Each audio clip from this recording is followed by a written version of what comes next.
بات کہی ہے، محمد کہو تم ان تمام لوگوں سے جو مجھ پر ایمان لاتے ہیں، کیا کہو؟ اللہ نے فرمایا فَاتَّبِعُونِي يُحْبِبْكُمُ اللَّهُ، محمد کہو میری پیروی کر لو۔ اللہ تعالیٰ فرماتے ہیں محمد عربی صلی اللہ علیہ وسلم سے کہ میری پیروی کر لو، فَاتَّبِعُونِي، پیروی کر لو، اتباع کر لو۔ پیروی کا مطلب ہوتا ہے کسی کے نقش قدم پر چلنا۔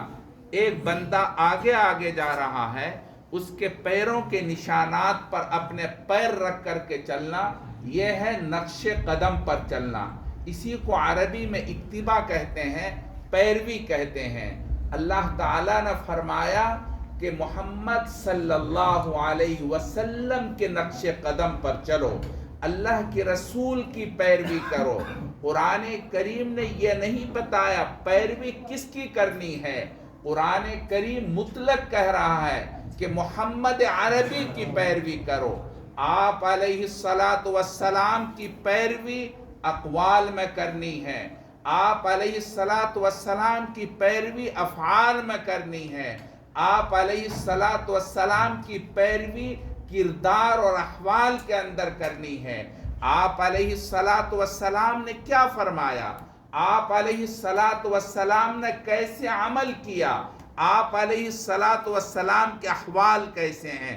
مسجد میں آنا ہے، میرے محبوب صلی اللہ علیہ وسلم مسجد میں کیسے تشریف لاتے تھے، ہمیں وہ دیکھنا ہے۔ اللہ کے رسول جب مسجد میں تشریف لاتے، پہلے مسجد میں اپنا دایاں پیر داخل کرتے اور بایاں پیر بعد میں داخل کرتے۔ نکلتے ہوئے اس کا الٹا ہوتا ہے، پہلے بایاں پیر مسجد کو نکالنا ہے اور دایاں پیر بعد میں۔ یہ طریقہ آپ علیہ السلام نے اپنے عمل کے ذریعے فرمایا۔ اور ایک بات فرمائی میرے بھائیوں، اللہ کے رسول نے فرمایا جب تم مسجد میں آؤ ایک دعا پڑھو، اللہم افتح لی ابواب رحمتک، اور پھر فرمایا جب مسجد سے نکلنے لگو تو فرمایا اللہم انی اسألک من فضلک۔ آپ نے کبھی غور کیا آپ علیہ السلام نے یہ کیوں فرمایا اللہم انی اسألک من فضلک؟ کیا مطلب ہے اس کا؟ میرے بھائیو ذرا غور کرو، دیکھو قرآن کریم میں فضل روزی کو کہا گیا ہے، رزق کو فضل کہتے ہیں۔ قرآن کریم کی دوسری آیت کے اندر اللہ تعالیٰ نے فرمایا فَإِذَا قُضِيَتِ الصَّلَاةُ فَانْتَشِرُوا فِي الْأَرْضِ وَابْتَغُوا مِنْ فَضْلِ اللَّهِ، جب جمعے کی نماز پوری کر لو اس کے بعد میں مسجد سے نکل کر اللہ کے فضل کو تلاش کرو، اللہ کی روزی کو تلاش کرو۔ نماز کے بعد کیوں روزی کو تلاش کرنے کے لیے کہا ہے؟ فرماتے ہیں نماز اللہ تعالیٰ کی رحمت کا ذریعہ ہے۔ جو بندہ نماز پڑھتا ہے اللہ تبارک و تعالیٰ اس کے اوپر خصوصی رحمت نازل فرماتے ہیں اور اس کو روزی عطا فرماتے ہیں۔ جو بندے نماز سے اعراض کرتے ہیں اللہ تعالیٰ اس کی روزی چھیننا شروع کر دیتے ہیں۔ قرآن ہی میں اللہ نے فرمایا وَمَنْ أَعْرَضَ عَنْ ذِكْرِي فَإِنَّ لَهُ مَعِيشَةً ضَنْكًا، جو بندے نماز سے اعراض کرتے ہیں ہم اس کی روزی میں تنگی پیدا کرنا شروع کر دیتے ہیں۔ میرے بھائیوں یہ الگ موضوع ہے، میں بات یہ کر رہا تھا آپ صلی اللہ علیہ وسلم نے فرمایا جب تم نماز سے باہر نکلو تو آپ یہ دعا پڑھو۔ اللہ تعالیٰ کا حکم یہ ہے کہ آپ اس طرح دعا پڑھو، اللہ کی روزی کو مانگو، اللہم انی اسألک من فضلک، اللہ تعالیٰ روزی عطا فرمائیں گے۔ آپ علیہ السلام کی پیروی کے اندر خیر ہی خیر ہے، برکت ہی برکت ہے۔ آگے اللہ تعالیٰ نے فرمایا فَاتَّبِعُونِي يُحْبِبْكُمُ اللَّهُ، میری پیروی کرو اللہ تم سے پیار کرنے لگیں گے، اللہ تم سے محبت کرنے لگیں گے، اللہ تعالیٰ تم کو چاہنے لگیں گے۔ میرے بندو تم کہاں جا رہے ہو؟ کیوں نہیں تم اللہ تعالیٰ سے محبت کرنا چاہتے؟ کیوں نہیں اللہ تعالیٰ سے پیار کرنا چاہتے؟ اگر تمہیں اللہ سے پیار کرنا ہے، اللہ سے محبت کرنی ہے،